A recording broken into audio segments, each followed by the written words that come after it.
Hi, everyone. Welcome to the Do the Thing podcast. This is your host, Stacey Lauren. All right, you guys, I have another expert panel for you today. And this time, my expert panel is for the Do the Thing Start a Book Challenge. It's amazing to me how these things start because I didn't even have a thought of doing a Do the Thing Start a Book Challenge until I was running the Find Your Voice Challenge. And one of the dares in the Find Your Voice Challenge was, if you were to write a book, what book would you write? And so many people are either in the middle of writing books or that want to write books or didn't even think that they wanted to even think about a book. But there was just such amazing just thoughts and feelings, and they basically put their voice into the group through videos and voice notes and typing, and just the passion and what this one dare gave for them got me to be really excited to be able to do this challenge. And then one of our community members, Pamela Nichols, actually stepped up and said, hey, listen, I've written a bunch of books and I'd love to help. And so she's going to be helping us do this challenge. So I put this expert panel together. I always love how I get the experts because it always just happens in a way that's serendipitous and perfect timing in the way things work. And so I'd love to just go through and tell you guys who's here. So I have Andres Gamboa here, and he is the host of the Ponytails podcast. And it's so cool because I know him through a shared experience that we didn't do at the same time. We did it decades apart, but we both sold books door to door for a company called Southwestern. And his podcast is where he interviews people who have sold books door to door. And so he was on my podcast and I was on his podcast. And he also wrote a book, which was basically, I think it was a biography, right, Andres? Yeah, a cost of citizenship. Yes, basically Sorry, I was muted. Going through his journey of coming here to the United States. And so what an amazing example of someone that's lived an experience and then able to share it through the words on paper. And then I have Henry Evans here, who is actually someone I've known for such a long time. He's actually the person that runs my mastermind that I've been a member of for ever. And I've known him for more than 10 years. And he's helped me with a lot of things. Even when I purchased my first house on my own, he helped me make the decision on that. So he's just an amazing person to be able to give so much wisdom. And he also wrote a book, The Hour a Day Entrepreneur. And he also is a marketing and business consultant. And then I have Wendy Sterling here, and she helps people find their superpower on the other side of divorce. And she has a divorce rehab program. And it's so cool because she just published her book, this week? And it's called Divorce Sucks, Now What? The 5 Steps to Find Yourself and Heal After Going From I Do to I'm Divorced. Amazing. And so it's such perfect timing because you just published it and here you are joining the Start a Book Expert Panel Challenge. And then I have Jane Borden here, who is an author and culture journalist. She contributes regularly to the Washington Post, Vanity Fair, and Southern Living, among other places as well. And her work has also appeared in the New York Times Magazine, Rolling Stone, and all kinds of amazing outlets. And she also wrote another book called I Totally Meant to Do That. And I'm so excited to have her here. We had an amazing episode where she talked a lot about how she even got into writing in the first place. And so it's amazing sometimes how things start and where portals can open up for you. And then Rennie Saunders, I heard about from a friend of mine who was in the middle of writing a book. And she mentioned she goes to these both online and in-person events through an organization called Shut Up and Write, which I love the name of this. And he basically curates a space for writers to connect and provide goals and accountability, which is exactly what Do the Thing is all about, surrounding yourself with my people. And he's built this community of over 100,000 members. And so that's super exciting to have him here. I have Laura Carney here, who's a writer and copy editor in New York. And she's been published by the Washington Post, the Associated Press, and Runner's World, People Magazine, all kinds of amazing stuff. And she just recently wrote a book called My Father's List. Do you mind kind of sharing about that, Laura? Sure. Thank you. I'm so happy to be here. It's coming out in June. Actually, the subtitle of the book is How Living My Dad's Dream Set Me Free. Basically, my father died when I was 25. He was killed by a distracted driver. And 13 years later, just after my wedding, my brother found what appeared to be his bucket list, which nobody knew about. And I just knew in that moment we had to do it. Amazing. I am just so happy to have you guys here. So welcome. Thank you. It's great to be here. Thank you. It's great to be here. Yeah. And I'm just so glad you guys said yes to doing this, because this was just, again, something that just came up 2 weeks ago as an even idea. And here we are with an expert panel. And it's just such an amazing synergy to have you guys here. So I wanted to start off and just ask you the question for the listeners that are thinking about maybe joining the Start a Book Challenge. What do you think that they would get out of starting a book? And we can say starting a book, writing a book, whatever makes more sense for you or feels right for you. What do you think they will get out of that experience? Andres, why don't you start, since you're a resident expert panel? First of all, thanks for having me. I feel humbled because everybody else has done so much more cool stuff, I feel like. So I feel like I have my pen out so I can learn here. But starting a book, writing a book, I have a really weird experience in writing a book. For me, it was more of a 2-month beginning to end, beginning to like published journey. So to me, it was all felt the same. And so that's probably what the advice I would give is just momentum when writing is, at least in my experience, is very important. And to get a good start, just to jump in, even if you're nervous, scared, it's going to be scary pretty much the whole time. So don't worry, that doesn't go away. You just get better at dealing with it. But the momentum that you can grab right from just going in and diving in is very much on your side. So jumping in and starting is probably the best thing that you can do if you're really nervous, but just do it scared. Using that momentum is probably the answer. Yeah. And I'd love to just go a little deeper than that, because when you wrote this book, this is about your family history. So I'm just wondering, just from a deeper level, from a personal growth perspective, what did that give you that you think other people, if that's what they choose to do, would help them? It was the hardest thing I've ever done to write this book. For context, my family moved from Colombia to Nebraska when I was 7 years old, and we were going to be murdered by FARC terrorists in the late 1990s. And so it was one of those situations that you hear about all the time where families have to really seek asylum elsewhere. And so we moved to the United States, had no English, no money, no background, no family, nothing. And that at the time had been the hardest thing I'd ever had to, like, just becoming a US citizen. I always said, what was the toughest? Someone asked me, what was the hardest thing you ever done? And it was becoming a US citizen. It was the hardest thing I'd done. Now it's writing about becoming a US citizen, because I had to relive a lot of these memories. I had to relive some trauma that I hadn't dealt with. So if you're sitting there listening to this and you're like me, where you're writing a little bit more personal story, there's all sorts of different books, and there's no shame in anything. There's no right or wrong book to write, as long as it means something to you. But if it's more like a personal story where you're exposing yourself and sharing to the world, this isn't just a Facebook post. This is something I really care about, that's deeper than just politics, is deeper than anything that you think is important, and it's just me putting myself out there. It's scary.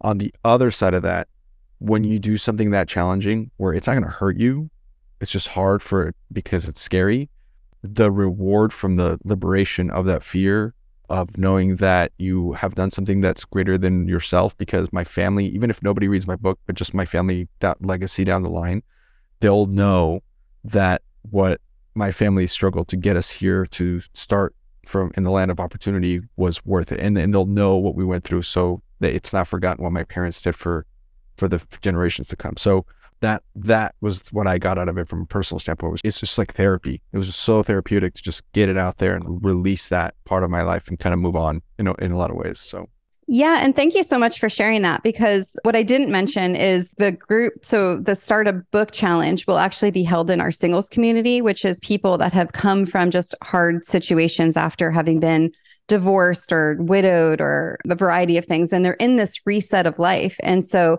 for some of them, they just might want to start the book, maybe not finish it, but just start it just for a personal growth experience. And then some of them might want that legacy left behind of the lived experience. And then I think you know who's coming next, Wendy, because this is kind of where we're going now. Is I'd love to have you share a little bit, kind of like what Andres did, about kind of what drove you to it, and then what you think people will get out of being able to write, and whether it's nonfiction or fiction, but just that idea of using it as that personal growth experience.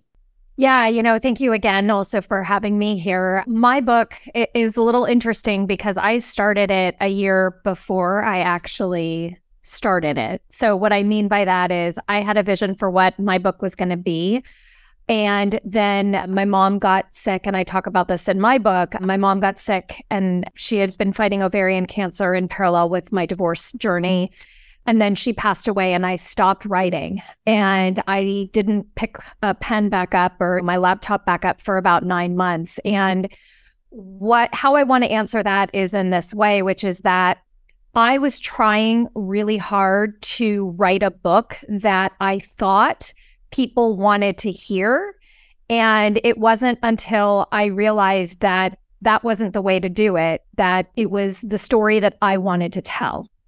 And that is when everything just became so much easier. If you are thinking about a book and you're thinking, God, this is where my heart is, but oh, I really think it should be this. Go with what your heart is telling you to do, because it is going to fly onto the pages for you. It is going to flow through you. When I wrote my book in 5 days once I finally surrendered to the story. And I let myself go there. It was hard. There were stories that flooded back that honestly I had forgotten that just came through, and I put them to paper. It's really about just allowing your thoughts to flow through your fingers and just put your words on paper.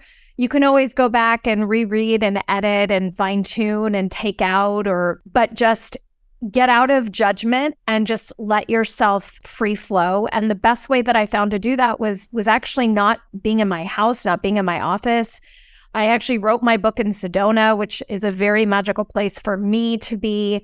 I had a lot of spiritual moments with my mom, honestly, and her spirit coming to me and helping to guide me through. And just getting out of the monotony of every day really made a huge difference for me. So I really would just encourage everybody listening to really follow your heart, get out of your head, and just let your heart write your story. So good. And surrendering to the story. I absolutely love that. It's amazing. Perfect timing for you, Laura, because yours came from such a deep heart place. Thank you. I feel like I want to show everybody something. You can't really hear this on the podcast, but I'm holding up a green heart right now. This is a green aventurine stone that I got the first year I began writing my book. And I actually started seeing hearts every day when I began checking off my dad's bucket list. Not every day, but most days I'd see at least one, which to me always felt like breadcrumbs, because I was filled with doubt constantly while taking on this crazy mission. To add a little bit to what everyone else was saying about how important it is to lean into the fear, I think I had a little bit of a unique situation in that I was going after my dad's dreams. So a lot of the things I was doing on the list were, I was a copy editor at a magazine in New York. So kind of like a little bit of a mousy job. I wasn't like a huge risk taker, but I would do things like swimming across a river or jumping out of an airplane. And I suddenly would have this confidence that I would be able to do it. I would be able to finish it just because I was doing it for him. So similar to what everyone else is saying, I was doing it for love. So I would often feel like I couldn't fail. And then that started to apply to the writing too. And I mean, the writing, that part of it, that's something that I actually wanted to start when I was 25 after he passed away, because I had also just had this really crazy year. I was diagnosed with depression in college. I spent 5 days in a hospital withdrawing from medications I didn't need. Then I moved to New York City for a magazine internship. Then I met the man who would be my husband, and then my dad died. And I'm from Delaware, so that was like a big difference. So all these little things kept happening to me that I felt like, God, this is like I'm living in a movie. Like, this isn't real life anymore. So I think something in me knew this was a book, but it would take me 13 years to have enough courage to do it. And this might sound like a weird answer, but I really do believe, even before finding the list, the thing that actually nudged me towards starting a book was exercise. I had never been real into that. I kind of gave up on sports when I was 16, but my job at Good Housekeeping, I was just surrounded by people who were training for the New York Marathon. They didn't do happy hour like I was used to doing. So I thought, okay, well, if I'm going to make friends, I better become a runner. And there was just something about the discipline and the regular routine of going out there and running. And I would usually do it at night, because one thing that I noticed that started happening to me was I would start crying when I would run, because I think what had happened was this story wanted to come out of me and my grief wanted to come out of me. And I had been sort of bottling it up for 13 years. So as I would run, I would find myself finally giving it some movement.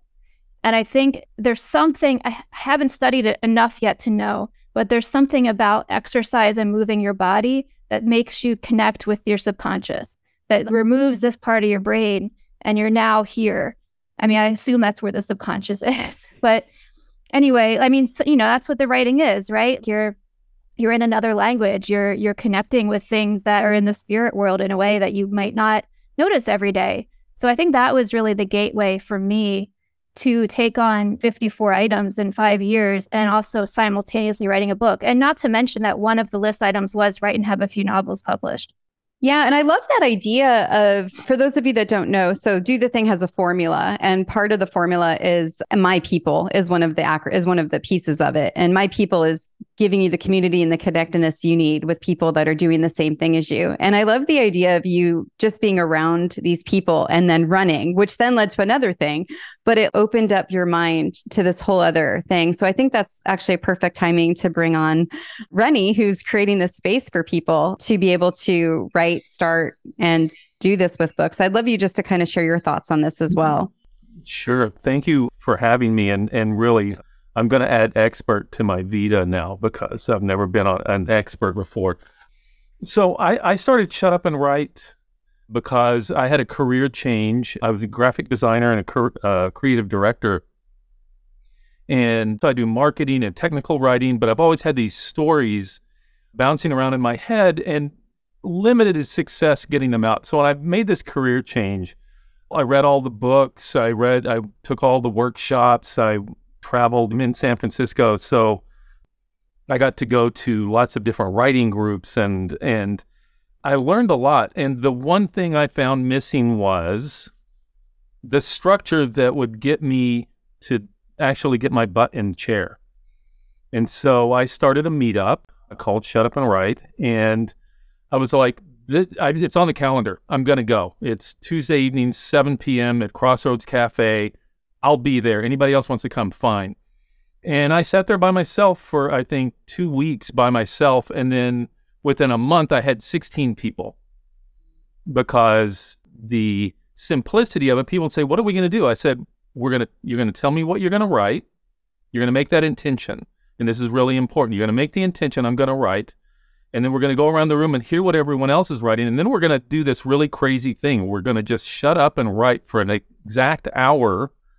And then at the end of it, we're going to just say, how did it go?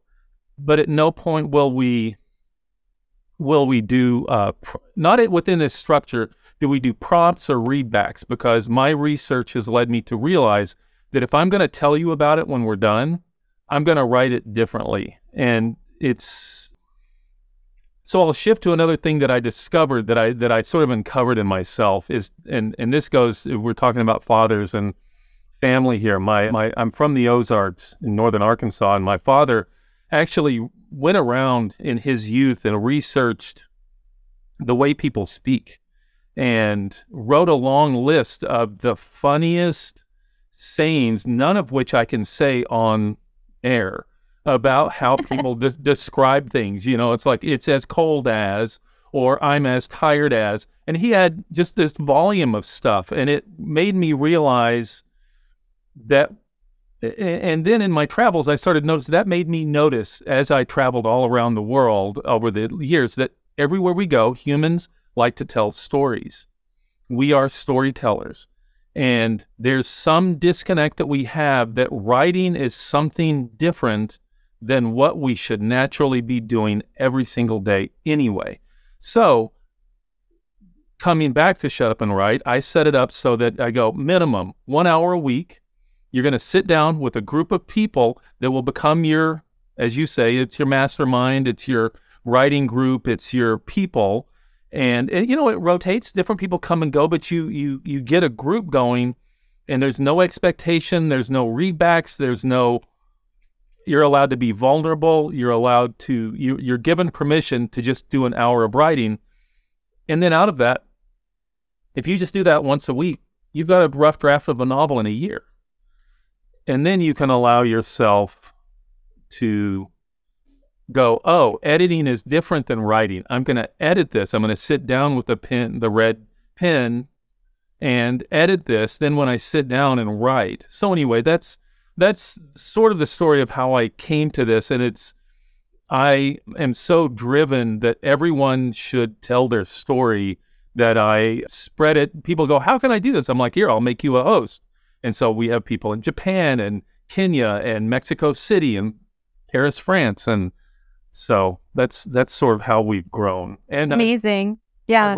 I've written several novels, and now I'm working on Shut Up and Publish. So that'll be a different. I love that. That's great.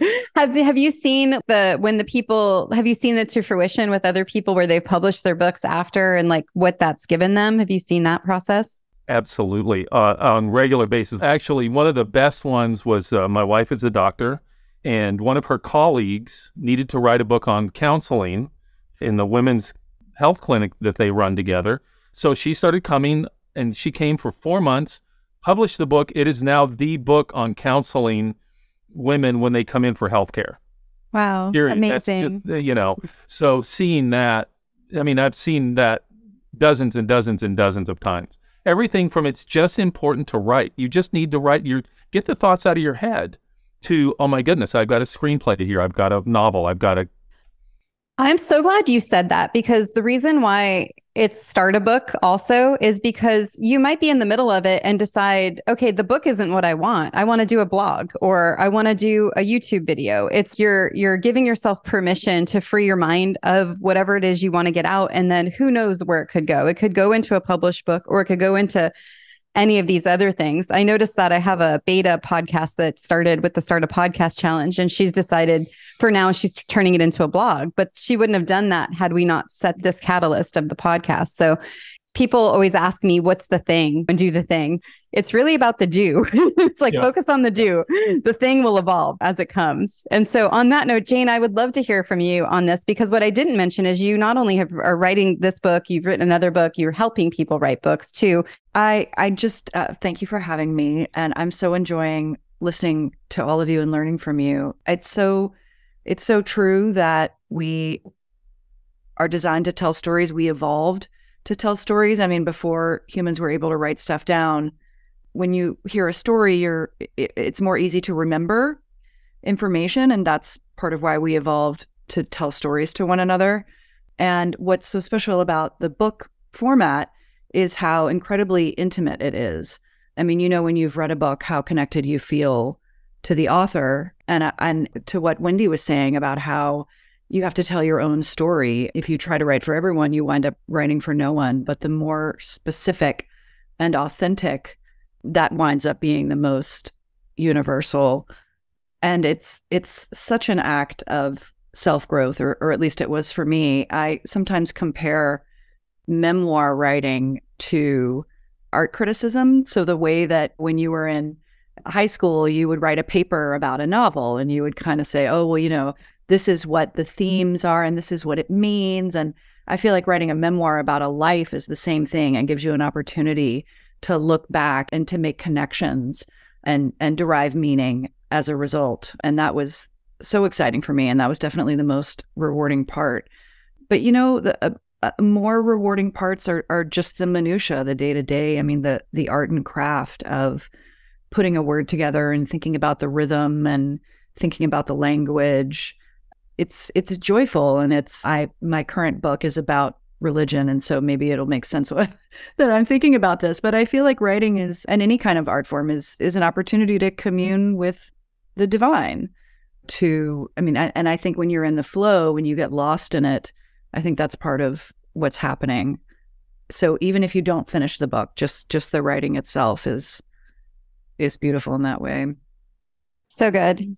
And Henry, I'd love to hear from you, especially because you went a different route on the business side and basically took these golden nuggets of everything that you learned from working with all these people. Sure. Yeah, it's such a refreshing change to be with so many people who are so present on a Zoom call. This is really refreshing. So thanks everybody. This is really nice. So yeah, I was kind of taking some notes. I loved what everybody said, by the way.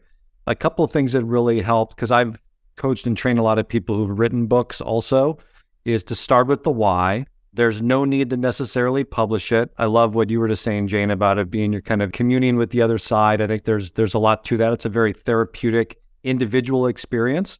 For some people, it's way out of their comfort zone, so there's benefits there. I wrote a book. It was a marketing specific book. So it was a marketing book. So some of the benefits from that standpoint, if you do it for a business or for potentially increasing your credibility and authority, it can get you on stages. It can make you an expert. There's a lot of benefits you can get there. And it's not just what you do, but it's also who you are. So if we had somebody come on here and give us relationship advice who'd never written a book, and then we had pick your favorite online personality, Dr. Phil, come on, who's written I don't know how many books. We're going to assume, and a lot of psychologists will tell you, don't assume that because he doesn't always know what he's talking about. We would assume that Dr. Phil knows what he's talking about because he's written a book. So there's assumed authority there, which is really valuable. A couple of the other things too, I think it was Andres was touching on this idea of legacy. I mean, the book that he wrote is a legacy that will extend way beyond when he's not here. And I found family members of mine have read my book and given me feedback that, I've never talked to about this stuff. And I actually wrote kind of about my faith in the last chapter of the book and how important that was to me. And I can tell people who read the whole book because I change gears because I'll always make sure to say in that last chapter. And then you get a really large sense of accomplishment when you do it. And a lot of people, well, I can't do it. Well, it's just your story. I think Rennie was saying, like, take that hour a day or hour a week. I think you said that's huge just to get started. And nowadays, there's this great thing called Chat GPT. I'm sure you've probably heard of. It can help you get a first draft going very quickly and easily. I actually dictated a lot of my book. And so if you're able to communicate to another person, don't sit down with that blank Word doc or blank Google doc. It's very intimidating. What I tell people is start going around, have your phone with you, and just start dictating into your voice recorder. And it's a great way to be able to get a lot of content very quickly. And one last thing I'll just mention is when I got my book done, it was only like 180 pages. I was short. And I'm like, I don't know what else I'm going to talk about. And somebody had this great idea, which was, why don't you have somebody interview you about all the questions you think would be good for the book and then transcribe it and put it in as an appendix? And it's just boom, instant 60 pages or whatever it was. So you can just literally, and I've actually coached people, just go get interviewed or go interview people and get it transcribed. And that can become a book also. If you look at the Chicken Soup for the Soul, we think of, oh, those guys are such amazing authors. They didn't write that book. It was written by people who contributed stories. So there's a lot of different ways to kind of go about it other than just the traditional sit down and start writing it out. So I just wanted to share those. Yeah. And I love that you said that because my North Star is for people to start a podcast. And again, because for me, I love my podcast and it's given me I've literally had a life reset when I started my podcast. And so, but there were so many people in my community that were like, I'm not ready for that yet. It was way too far outside their comfort zone. And that's when I started the Find Your Voice Challenge, which was perfect for them. And they're loving it. We're on the last day. Tomorrow's the last day. And they're sending in videos and recordings and just all the stuff on the different dares that we're sending. And then that's where the Start a Book Challenge came up. And so now we're going into this recording idea, which you mentioned with that dictation and being able to flood your mind with things by not even having to write if that doesn't work for you. And so I'd love to know, I think this leads us into the next topic, which is the dares. So this is going to be a 14-day challenge, unless I change it, because everything in Do the Thing is built in public and it can evolve. But in my mind right now, it's 14 days. And basically, I'm going to be giving them different dares to do each day to get, honestly, Wendy, what you said, do it in 7 days, and be able to like speak from the heart and have it come from you. If that works, great. If it's just them starting it and writing it, then that's great too. But I'd love to get ideas of dares. And I think Henry said one already with that idea of just getting, even maybe interviewing someone could be a way that could be a dare. And then I also wanted to mention, I do like for the singles group, it is fun because I am trying to get them off of dating apps. And so if they get an opportunity to meet people and just like talk to people they don't know, I like that because a lot of people aren't able to do that. So if you have any ideas that incorporate all of it with the book and then also the dating component, I'm here for that. So I'd love to just hear what you guys, and just so the listeners know, I am totally putting these experts on the spot. I don't give any pre thing because I like to just have it come naturally as we're doing the panel. So anyway, I just wanted to let them know that you guys didn't have anything prepared. We're just going off of what we feel alive for us right now. So who is ready to give a dare? I'll do one. I teach memoir and storytelling classes from time to time, and when the classes were live, I would always have people, surprise, hop up on stage and tell us a 2-minute story. Just 2 minutes. Not a big deal about anything at all. Sometimes I would give a suggestion if people couldn't think of an idea. And I think that's really helpful because when you're sitting down and you're looking at a piece of paper, it's hard to think what's the beginning, what's the middle, where do I start, what pieces of information are important.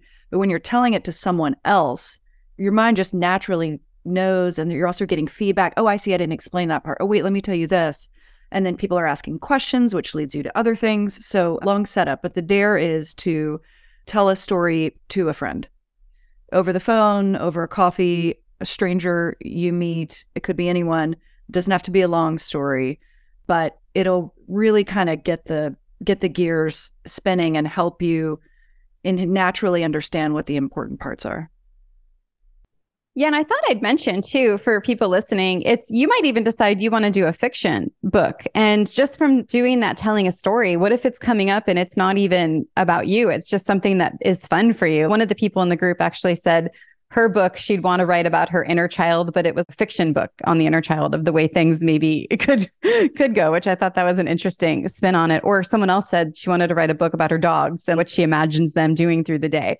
And so this idea of telling a story and talking to someone either that you know or don't know, we don't know what that's going to be yet. You'll know as you're doing it. So that could even help the idea of the book come alive for you as well. So, okay. I've got one too, Stacey, that kind of piggybacks on Jane's, which is, so I did Toastmasters just a few years ago, and the very first speech you give is you telling your life story, because everybody likes to talk about their own life story.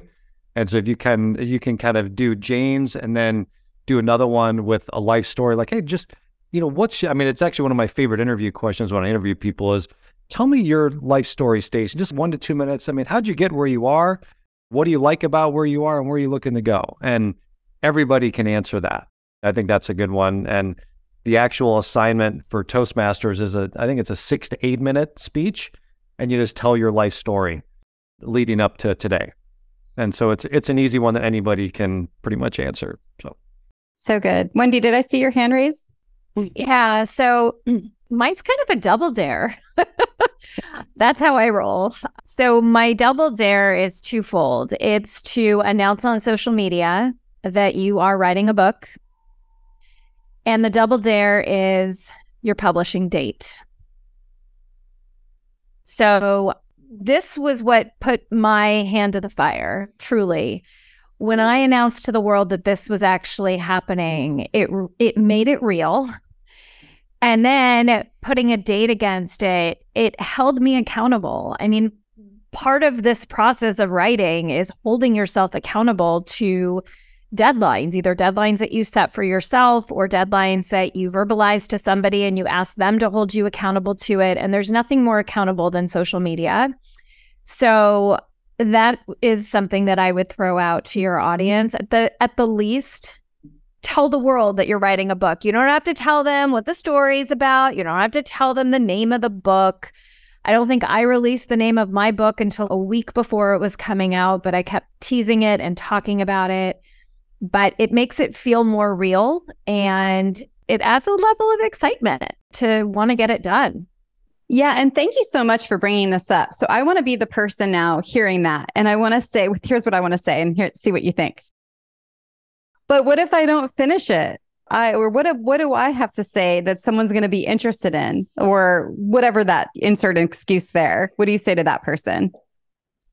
Well, that's why the deadline that you put for when your book is going to be published is in a reasonable amount of time. I mean, let's be honest. You can't, yes, I wrote my book in 5 days, but it doesn't mean that the book was published a week later. I mean, I wrote my book in the end of October, beginning of November, and it just came out in February. There were edits that were made, artwork that had to be gathered. So give yourself a reasonable amount of time in what that is, because you're going to have inner critics and doubt creeping in. I mean, Lord knows I did. Is this good enough? Are you sure this is the story you want to put out there?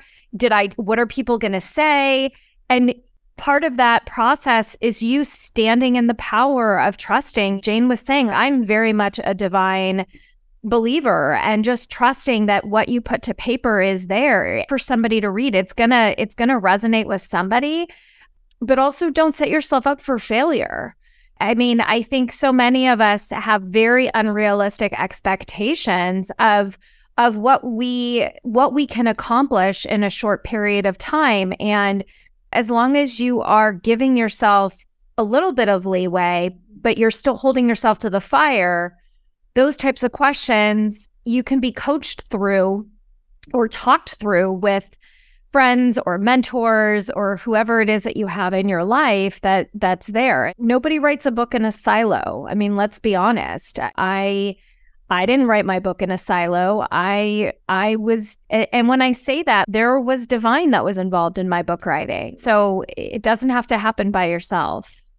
Yeah. And with that, actually, Rennie, this will bring up you too, because I think this might be something that we can coordinate, is where they could go to Shut Up and Write and be able to help them in that way. But let's go ahead and let's see if you have a dare. We'll get to the advertisement for Shut Up and Write later, which is it is a nonprofit. It literally is just meant to find your people. But the challenge I have is a fun one, because I think you should have fun, because especially if you're digging in the dirt, if you're rummaging around in there, you want to have some fun with it, and a challenge. This is something I do with every project. I write my first page, I sit down, I do a session, and I go, okay, this is the story is starting to come out. Then the next time I sit down, I change perspective. If I wrote it from third person, then I'll try it from first person. I'll try it from second person. You did this, you did that. And that's just a really fun challenge, because then it lets you kind of get outside of your voice a little bit. So then you can see it allows you to kind of hone in on how you want to write this and what your voice will be. So that's the one I would offer, is play around with the perspective right in the beginning. Love that. And Laura, how about you for a dare? This might be kind of strange, but it's not even really the writing part, but before you start writing, I would recommend writing down a list of values. One thing I did just by coincidence a couple years before my dad's bucket list showed up was, I guess it was an article I was copy editing for work, and it was talking about these women who had sat down and for 15 minutes they wrote down everything they valued in life. I actually honestly think it was for weight loss. But anyway, I thought, well, I'm going to try that. I'm about to get married. I could lose a few pounds. I think it's very helpful, because it's particularly for memoirs. If you're a person who's now writing about your life and you're also going to be delving into parts of your life that are painful and traumatic that you don't really want to revisit, beyond the gremlins of who do I think I am writing a book, you have the fears of who am I going to be once this is over? Is this going to change me if I bring that out into the light? So for me to have that list of values that I had already made that I could be revisiting all the time, it just helped me be grounded in who I was. And I could let go of that fear element of it a little bit. So I would recommend that. The other thing I would recommend is rituals. I held up a stone earlier that was a green of entry, and I became a very woo-woo hippie-ish person when I became a book author, just collecting crystals everywhere I went. And I started a routine where I would smudge them, and I'd have like 5 of them. And I had 2 rules for myself, which were always be kind and always tell the truth. So as I would smudge the crystals, like the heart-shaped one, for example, I would say, I love the truth. I have a lapis lazuli, which is for the throat chakra. I'd say, I speak the truth. I think it doesn't matter what it is. If you have something you do that's the same every time before you start writing, I think it does something to your mind where you're almost conditioning yourself to be in that mode. And then it's like, no, this is my writing time. So good. On that note, and Andres is so excited. I'll have you add. I just love that idea. I had my own. I live in Portland, so let's just say I had a beer every time before I started writing. But that's not what I wanted to add. My dare, the blank page thing is so real when you're just staring at it. You're like, I don't know what the heck to write about.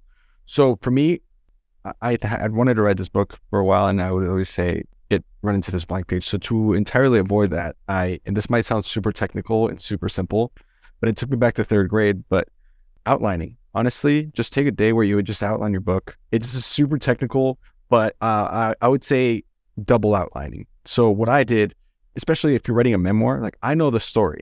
This isn't one of those books where you might have to do some research and make sure you get some of the facts right if you're filling in the context. So like Colombian heritage and stuff, I had to double check I was getting right. But for the most part, it was my story and I knew exactly what it was because it's my story. I'm not writing out of fantasy or something or a fiction book. I don't have to like try to come up with what's going to happen. I already knew what beginning and the end was. So I would say outline. So literally for this challenge, for this dare, just put a timer on your phone. Just tell Siri, or if you're not an Apple fan, nobody's perfect, but just set a timer. And for 15 minutes, just do not do anything else than just write. And I mean, literally, there shouldn't be a time you stop. I would continuously just write words down, words. Then for the next 15 minutes, I would look and go, of everything I could remember of my moving here, United States, passports, all this other stuff. And then I would go, okay, I would start circling, okay, a highlighter. Okay, this one has to do with this one, and this is when I moved here, and then this is when I actually got the citizenship. And so then I started kind of grouping them. And then I took those groups, and those became my chapters. After that, this is the trick. This is why I said double outlining. So then I would go back through each of those clusters and then do it again, but with just that group of clusters, and more stuff came out. So when it came time to actually sit down and type this thing out, there was no blank page because I would literally I have pictures of this I should send you. And I would literally have like all these little circles and I'm like, okay, here's the circles. I wrote them down in a list. And then when I would get stuck, I would look at the next thing that I was supposed to write about and I just wrote it. And then the next thing, I wrote it. And I didn't worry about it. Then later on, my editor came back and was like, hey, there's a chunk you missed here. I don't know what this transition was about, which is what your editor is really good for. And I would go, oh crap, I got to fill that in. But don't worry about that until later. Just write it. Never did I have any writer's block after that. Like it just literally would sit down, look at my list, type it out, write the 1,000 words for that day, and then move on to the next day. And to me, that was the only way I was able to do it. I'm not a writer by nature. I didn't go to school for writing. I don't have awesome stuff about writing as my second language even. So that's what I did that worked for me. Don't know if it worked for anyone else, but that would be my challenge, is double outline. Amazing. I'd love to hear from you guys next is what would be one thing that they could do just every day that could help them be able to start this book? And then for those that want to publish it and actually take it to the end, what would be the one thing they could do every day that would really move the needle? Jane, do you want to start on this? My strategy is to break the work down into hours instead of pages or goals, even, markers of achievement. Because I know if I'm going to work a certain number of hours a day, that some of that time will be more productive than others. Sometimes I'll spend a half an hour on one sentence. Sometimes I'll spend the whole time reading as research. I know it's going to vary so much that if I can just focus on hours and not worry about anything else, that I'm constantly moving forward. Even if I can't see the work moving forward, I know that it is, because I know I've met my hours. And so if you have a full-time job and a family, maybe that's just 1 hour. Maybe you wake up before everyone else and you have your coffee and you work for 1 hour. Eventually, over time, it's really going to add up, as other people have sort of spoken to as well. But that's what works for me. Wendy, did you want to? Yeah, and it ties into exactly what Jane just said, which is time blocking. Blocking time out on your calendar to commit to either brainstorming, writing an outline, or putting your words to paper. You don't need to block hours on end. It can even be a half hour. I mean, there were times where I would go take walks just to clear my head. And on those walks, I would get downloads, or just things would pop in my head of ideas. And then I would just pull out my phone and on my notes in my app, just start putting some things in there that I wanted to go back to. But just to really give yourself that time, because if you're not separating yourself from your day to day and really allowing your mind to just be in that free place for ideas to flow, you're doing yourself a disservice, and it's going to make the process that much harder. This is all such good stuff, you guys. Wendy's whole thing, I just kind of unplugging and getting away from your normal place. I did a lot of writing, going to coffee shops, things like that, which really helped. And then there's something to be said for baby steps. There was a woman that taught voiceover, which is, she was the voice of AT&T, and that was one of the voiceovers that she did. And she taught voiceover, and she finally boiled it down. Day one, go buy a microphone. Here's one of the 5 mics you can buy at Amazon. Everybody can do that. Everybody got that day one done. And then her steps were so little. So to kind of back it up to the book, it would be write 1 sentence today. Just 1 sentence. Or write 5 sentences. I mean, whatever, just something so bite-sized. I love Andre's, the 1,000 words, which I think is a great goal for some people. But if they're having a tough time getting started, just write 1 sentence a day. I think the key thing is that daily part of it, something you do every single day. And then one thing I just want to share and I had to think back on this. So I was able to get my book, call it 80% of the way done, and I couldn't finish it. So I think there's the starting issue, which is the writing it, and then there's the finishing it issue, which is kind of phase 2, and then there's the publishing, which is phase 3. So I actually hired an editor.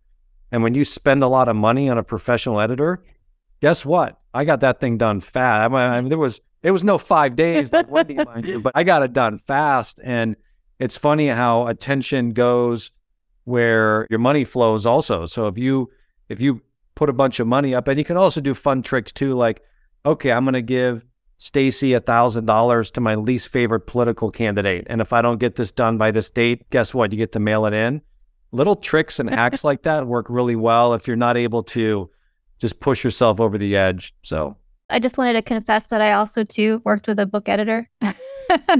For my proposal, I did that actually. And it's because my agent needed to save me from myself. As a copy editor, I'm a very detail-oriented person. And I had 54 list items I was writing about. So I had numbered at the start of each chapter, list item 23, list item 46, like that. And the editor was sort of like, nobody wants to read this, and she helped me really streamline it into 14 chapters. And I was so resistant because it was just like, this is my story. It's my dad. Once I realized, hey, I'm paying this person and they know what they're doing, it helped me get in line. And the other tip I would offer is you have to let your story be what it is. I think someone mentioned this earlier when they were talking about surrendering to the writing. I mean, it is almost, it did feel to me as well like I was downloading information, and I was just having to let go of what I thought things were. And I mean, even now I've shown the memoir to a couple of family members just to get their feedback and to be fair to them. And I think they had this idea like that I'm God or something and I'm writing the story of our lives. And that's not what it is at all, and I don't blame them for thinking that way. I would think the same way if someone wrote a story that I was in. You want them to get it exactly right. With memoir, you're not going to get every detail. It's just whatever story you're sitting down to tell, that's the story you're supposed to tell. And you just have to let it be told. Yeah, it's huge. And what you're making me think is what Jane was saying earlier with that divine, once you're activating your voice in a way of however it is, whether it's through the book, through the podcast, through whatever medium you choose, it flows out of you in a way that's just unlike anything else that you can experience. Can I share a couple of heads up? Yeah. Heads ups.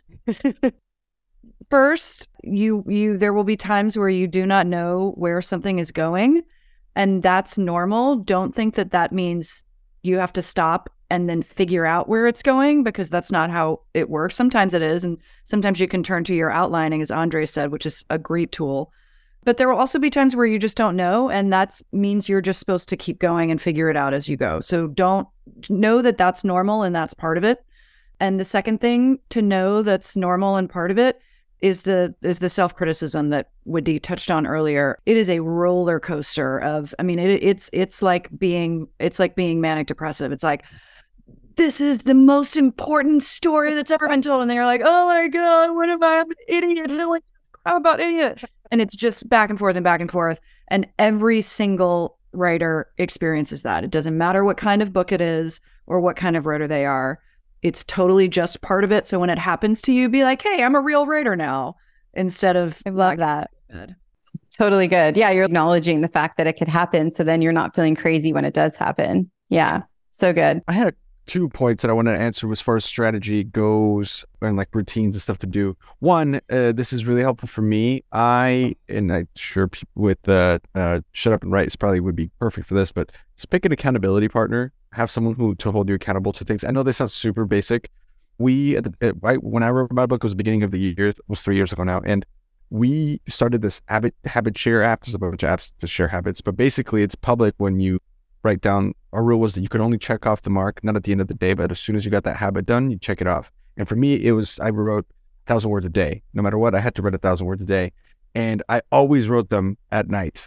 For me, it just worked out to write at night. So that was my routine. Pick a time of the day you're going to write and stick to it if you can, just so that way your brain's always getting creative at that point. I'd always outline, and then it was always at night when I was the most creative. So that worked.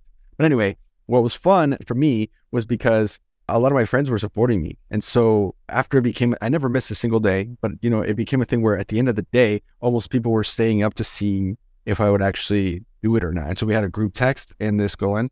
And so as soon as I hit, and I would look up 1,000 words or 1,200 or whatever I wrote, I'd go, oh, and to hit that green check mark, it was better than popping a zit that's been in your back for like a couple of weeks.